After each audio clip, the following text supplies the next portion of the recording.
Okay, let's unpack this. Today we're doing a deep dive into 1953 in the United States. Our mission, to really pull out the key nuggets of knowledge from the sources you've shared, giving you a clear picture of, well, a pretty pivotal moment.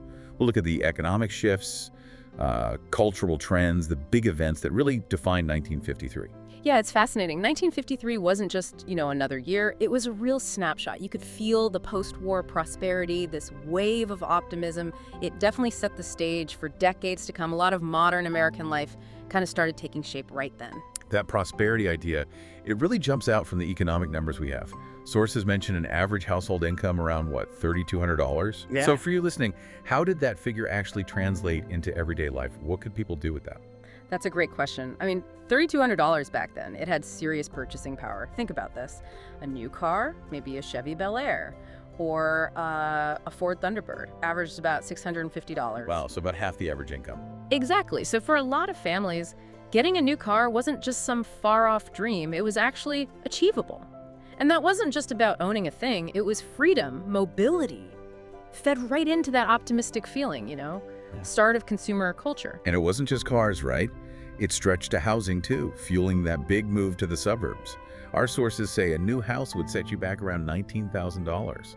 Seems like the American dream was becoming, well, tangible. Absolutely. That price point drove the migration out of cities. It reshaped communities, family life, everything.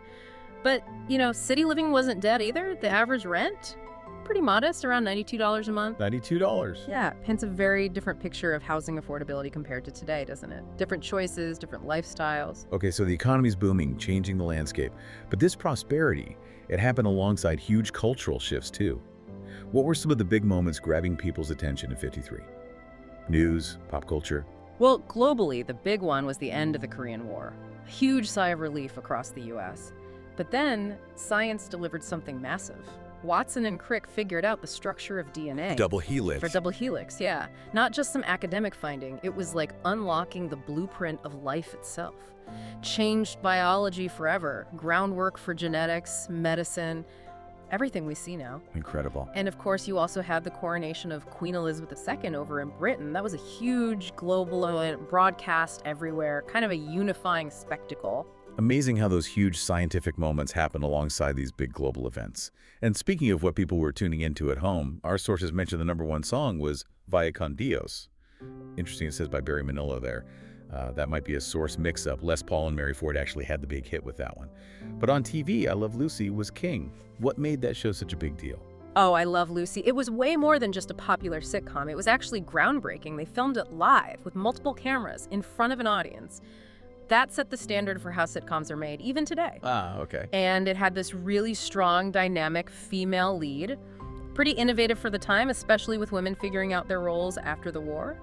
You can sort of see that societal reflection in fashion too, right? Men's trousers around $20, a suit maybe $40, women's dresses average $24, accessories $15. Our sources talk about this post-war focus on femininity, elegance. What's that tell us? Yeah, it speaks to a kind of return to traditional styles after the war years, which were very utilitarian. It was about expressing optimism, a sort of refined new start. Polished presentation mattered. And, amidst all this, military service was still highly valued. We were deep into the Cold War starting up. Service members earned about $200 a month. That was decent income, especially in that tense geopolitical climate. Right. And finally, 1953 was also a year for some truly incredible innovation. Two things stand out from our sources. The first atomic sub, the USS Nautilus, launching, and Dr. Jonas Salk introducing the first polio vaccine. Those feel like game changers, but in very different arenas. Oh, absolutely. Total game changers. The Nautilus wasn't just another submarine. Nuclear power meant it could stay submerged, travel way further. It completely changed naval strategy, projecting power in the Cold War context, unimaginable before. Right. And Salk's polio vaccine, polio is terrifying. It crippled so many children. His vaccine was this huge beacon of hope, the first major step towards wiping out polio. Just a massive public health victory in the making. So bringing it all together for you, our listener, 1953, you've got this remarkable economic growth, the birth of modern consumerism, alongside these revolutionary scientific and cultural moments. It was just a time of incredible optimism and transformation. It really shaped the next decade and, honestly, much of the world we live in now. Exactly. It's worth thinking about how those specifics, the price of a house then, finding DNA's structure, how they laid the groundwork, the foundations for progress, and maybe some challenges we still deal with today. Indeed. So maybe the question to leave you with is this: what does this snapshot of 1953 tell us about American resilience, American creativity, and what echoes of that really vibrant, transformative time can you still spot around you today? Something to mull over.